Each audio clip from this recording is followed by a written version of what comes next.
Chauhan express way पर पर्यटकों से वसूली का एक चौंकाने वाला मामला सामने आया। लोनावाला जा रहे पर्यटकों को रास्ते में रोककर उनकी कार से ड्रग्स होने का झूठा आरोप लगाया गया था। उनमें से 5 लाख रुपए की रंगदारी मांगी गई। पीड़ित की शिकायत के आधार पर काश्मीर पुलिस ने तत्काल कार्रवाई करते हुए इस मामले का खुलासा किया।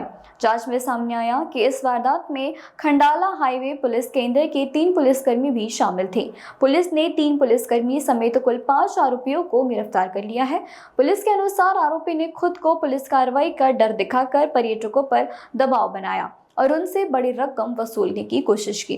मामले की गंभीरता को देखते हुए विस्तृत जांच शुरू कर दी गई और यह भी पता लगाया जा रहा है कि इस तरह की वारदात में कोई अन्य व्यक्ति शामिल तो नहीं है। 6 तारखेला कामशेत पोलीस स्टेशनच्या हद्दीमध्ये तेजे हा गावाचे आजूबाजूला एक फॅमिली जे आहे ते संभाजीनगर वरून इकडे पुणे परिसरात आली होती आणि त्या रस्त्यावर जात असताना त्यांना काही इसमाने थांबलात। एक जायलो गाडीमध्ये होते 6 जण आणि त्यांनी सांगितलं की आम्ही पोलीस आहात आणि पोलीस आहात आणि तुमच्या गाडीमध्ये कुठल्या प्रकारचे नार्कोटिक्स किंवा इतर प्रकारचे जे साहित्य आहे ते असण्याची शक्यता आहे, म्हणून त्यांनी त्याची चेकिंग केली।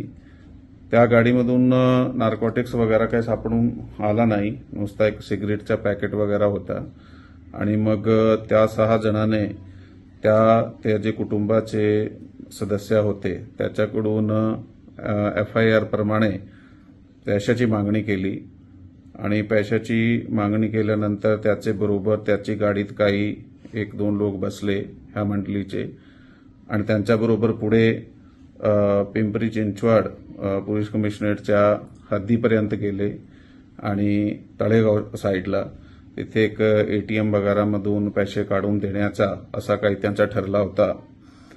आणि ही गोष्टी ही सगळा चालू असताना ते जे फिर्यादी मंडळी आहे त्यांनी ते सूचना त्यांचे संपर्कातून पिंपरी चिंचवड पोलिसांना दिली आणि त्याच्यातून ते पुढे आमच्याकडे आली आणि तेव्हापर्यंत ही जे 6 लोकांची मंडळी होती त्यांना लक्षात आला की पोलीस कंप्लेंट केली जात आहे आणि मग हे 6 जण जे होते ते निघून गेले।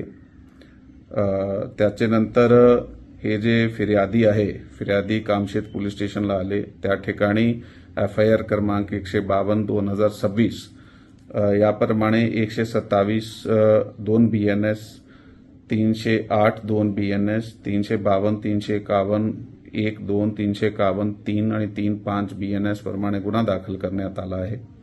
यामध्ये पुढील तपासामध्ये असं निष्पन्न झाला की हा जे 6 जण होते त्यापैकी 3 पोलीस होते जे highway state police Khandala centre येथे कार्यरत होते आणि त्याच्याबरोबर 3 वार्डन होते, ते पण पोलिसाची सहायतासाठी त्याचे सहकार्यासाठी सोबत जे ट्रॅफिक मॅनेजमेंटचं काम करतात ते पण त्याच सेंटरचे होते आणि 6 लोकांपैकी 5ला अटक करण्यात आलेला आहे यामध्ये आणि त्यांच्या विरुद्ध जे शिस्तभंगाची कारवाई आहे ती सुद्धा करण्यात आलेली आहे। पैसे यांनी किती घेतले होते याच्यामध्ये? ते जे प्रयत्न झालेला आहे